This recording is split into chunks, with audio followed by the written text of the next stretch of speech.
Hi everyone, this side Shishir. Welcome to my YouTube channel Shishir की पाठशाला। और आशा करता हूँ आप सभी काफ़ी अच्छे होंगे। तो इस वीडियो में हम बात करेंगे टीजीटी डीवी के बारे में, जो कि नोटिस आई हुई थी कल ही। मुझे कल ही वीडियो बनाना था, लेकिन मैं बना नहीं पाया किसी कारणवश। बट इस वीडियो में डिटेल में बात करेंगे कि आपके डॉक्यूमेंट्स को क्या क्या होने चाहिए, सीक्वेंस क्या होना चाहिए, आपकी टाइमिंग क्या है, एड्रेस क्या है और आपको कहाँ पे जाना है। सारा डीवी का प्रोसेस मैं आपको बताऊंगा। वीडियो को पूरा देखिएगा, आपके सारे डाउट्स इस वीडियो के माध्यम से क्लियर हो जाएंगे। तो सबसे पहले बात करते हैं कि टीजीटी की जो डीवी है वो 303 पोस्ट के लिए हायरिंग चल रही है। वेरियस सब्जेक्ट की, जैसे इकोनॉमिक्स, कॉमर्स, जो भी सब्जेक्ट्स हैं सब, हिंदी हो गया। तो इसकी बात करें तो एडवर्टीजमेंट जो है वो आया था 9/2/2024 को, इसका एडवर्टीजमेंट आया था। रिटन टेस्ट की बात करें तो 22/6/2024 और 28/6, 22 से लेके 28/6/2024 तक इसका एग्ज़ाम चला था। और बात करें तो 3 गुना कैंडिडेट्स को बुलाया गया है डीवी के लिए। और डीवी की इंपॉर्टेंट डेट्स की बात करें तो कौन कौन सी है? 12/9/2024, 12 सितंबर और 13 सितंबर, 2 दिन आपकी डीवी होनी है। डेट फिर से नोटिस कर लीजिए, 12 सितंबर और 13 सितंबर को 2 दिन आपकी डीवी होनी है। अब किस किस सब्जेक्ट की होनी है वो आप लोग देख लीजिएगा, मैंने टेलीग्राम पे शेयर कर दिया है सारी चीज़ें। और एड्रेस जान लीजिए कि आपको डीवी के लिए कहाँ जाना है। तो बात करें तो government girls model senior secondary school sector 18 Chandigarh. फिर से सुन लीजिए, government girls model senior secondary school Chandigarh. तो आपको यहाँ पे जाना है। और एक चीज़ बता दूँ कि आपका जो भी डीवी की टाइमिंग है, जिस भी कमेटी में है उसको देख लीजिए। और 15 मिनट टाइम पहले से पहले पहुँचिए वहाँ, जो भी टाइम है। मान लीजिए 9 बजे किसी की डीवी है तो आप 15 मिनट पहले वहाँ पे पहुँच जाइएगा।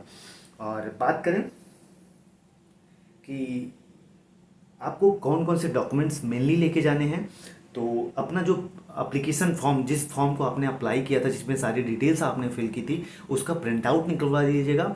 और उस पर फोटोग्राफ एक पेस्ट करना है आपको, सबसे पहली चीज़। और बात करें दूसरी चीज़ कि आप जो भी फोटोकॉपीज अटैच करेंगे, जो भी अटैच्ड करेंगे सेल्फ जो एजुकेशनल क्वालिफिकेशन के, जैसे बीएड, ग्रेजुएशन या सीटेट वगैरह का जो भी एजुकेशनल क्वालिफिकेशन है उसको अटैच करेंगे। सेल्फ अटेस्टेड होना चाहिए, जिस पे मतलब सेल्फ अटेस्ट का मतलब आप उस पर खुद का सिग्नेचर करेंगे, ठीक है। और उस पर अपना रजिस्ट्रेशन नंबर लिखेंगे और रोल नंबर लिखेंगे। एक चीज़ और नोट कर लीजिए, रजिस्ट्रेशन नंबर, रोल नंबर और सीरियल नंबर, जैसे डॉक्यूमेंट्स 1, डॉक्यूमेंट्स 2, डॉक्यूमेंट 3, उस पर आप नंबरिंग कर दीजिएगा। और ये भी लिखना है कि टोटल नंबर ऑफ डॉक्यूमेंट्स कितने हैं। मान लीजिए 10 डॉक्यूमेंट्स हैं तो total of number of documents भी लिखना है। फिर से सुन लीजिए क्या क्या लिखना है। सेल्फ अटेस्ट करना है, खुद का सिग्नेचर करना है, उसके बाद रजिस्ट्रेशन नंबर लिखना है, रोल नंबर लिखना है। और वहीं बात करें तो आप रजिस्ट्रेशन नंबर, रोल नंबर, उसके बाद आप लिखेंगे उसमें कि कितने नंबर्स हैं, नंबरिंग कर दीजिएगा, नंबर 1, नंबर 2, नंबर 3। उसके बाद टोटल नंबर ऑफ डॉक्यूमेंट्स कितने हैं, जैसे टोटल 10 है तो 10 उस पर लिख दीजिएगा। टोटल नंबर ऑफ डॉक्यूमेंट्स 10 लिख दीजिएगा हर पेज पे, ठीक है। इतना आपको लिखना है। अब आगे की बात करें तो सीक्वेंस क्या होना चाहिए, जो आप किस सीक्वेंस से डॉक्यूमेंट्स लगाएंगे। इसका फ़ायदा, इसका बेनिफिट्स क्या है कि आपको वहाँ पे पैनिक और परेशान नहीं होना है। अगर आपके सारे डॉक्यूमेंट्स जो है वो सीक्वेंस में लगे रहेंगे तो आपको वहाँ पे कोई भी प्रॉब्लम नहीं आएगी, आप पैनिक नहीं होंगे। तो सुन लीजिए सीक्वेंस क्या होना चाहिए। पहली चीज़, आपके 10th और 12th की मार्कशीट होनी चाहिए। मार्कशीट होती है, पास सर्टिफिकेट होता है, जो भी होना चाहिए वो सब होना चाहिए।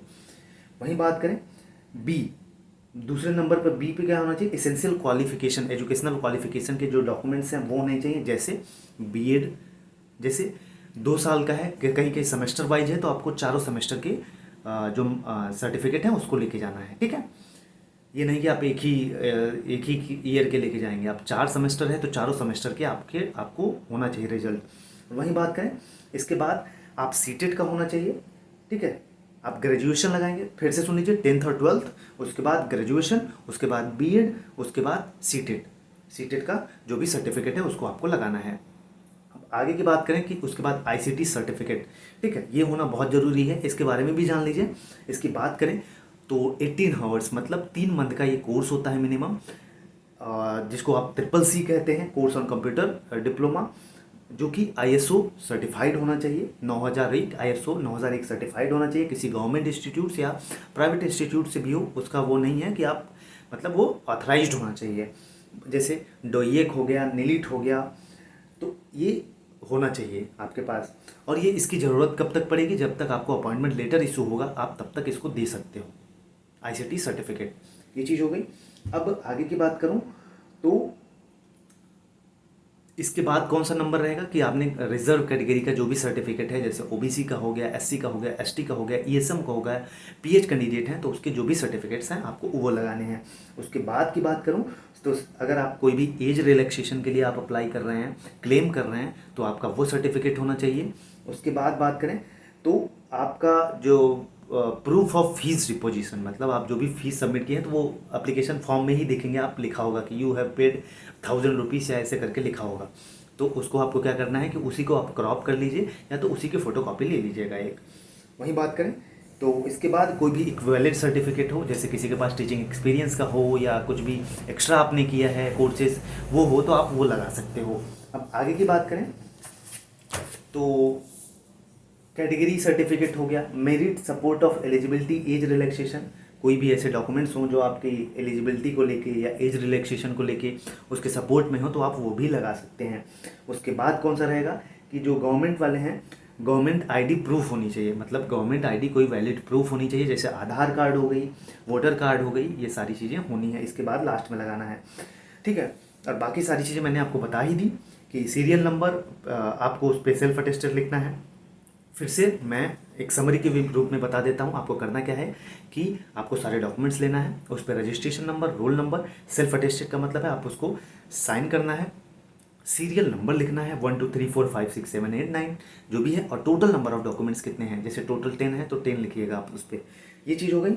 उसके बाद आपको सीरियल सीक्वेंस को इस सीक्वेंस में लगाना है। मैं फिर से रिपीट कर दे रहा हूँ आपको, आपका जो प्रिंट आउट एप्लीकेशन फॉर्म निकालेंगे उसको उस पर फोटोग्राफ पेस्ट होनी चाहिए, और उसके बाद आपका 10th और 12th की मार्कशीट होनी चाहिए। उसके बाद जो ग्रेजुएशन किया है आपने वो होना चाहिए। उसके बाद आपने जो बीएड किया है वो होना चाहिए। उसके बाद सीटेट का सर्टिफिकेट होना चाहिए। उसके बाद आईसीटी का सर्टिफिकेट होना चाहिए। वहीं बात करें तो उसके बाद कोई भी कैटेगरी की OBC, SC, ST, pH, ASM का, ठीक, ये सारी चीज़ें हो गई। तो सर्टिफिकेट ऑफ एज रिलैक्सेशन होना चाहिए, प्रूफ ऑफ फीस का होना चाहिए, और ये सारी चीज़ें हैं, कोई वैलिड आईडी प्रूफ होना चाहिए आपके पास। तो यहाँ तक आपको समझ में आ गया। बाकी आप अपनी कमेटी देख लीजिएगा, और किसका 12 तारीख को किन किन सब्जेक्ट का है, किन किन सब्जेक्ट का 13 तारीख को है, आप लोग अच्छे से देख लीजिएगा, क्योंकि उसी दिन जाना है आपको, जिस दिन डेट है आपका वो उसमें देखेंगे तो आपको लिखा होगा डेट किस दिन है, किस डेट को है, कितने बजे है और कौन सी कमेटी में है। ये सारी चीज़ें आप 15 मिनट पहले पहुंचना है। तो ये सारी चीज़ें इंपॉर्टेंट थी। जैसे एग्जांपल के तौर पे बता दूं, संस्कृत का, साइंस का, नॉन मेडिकल का, एसएसटी का, पंजाबी, मैथ, म्यूजिक, इनका 12 तारीख को है। तो आप लोग पहुंच जाइएगा अपने टाइमिंग पे, अपने डेट पे, और 15 मिनट पहले पहुंच जाइएगा। ये सारे प्रोसेस थे, इस सीक्वेंस में डॉक्यूमेंट्स लगा लीजिएगा। बाकी कोई दिक्कत हो तो कमेंट में ज़रूर मेंशन करिएगा, मैं सोल्यूशन उसका ज़रूर प्रोवाइड करूँगा। बाकी ऑल द बेस्ट, पढ़ते रहिए, मुस्कुराते रहिए। जय हिंद, जय भारत।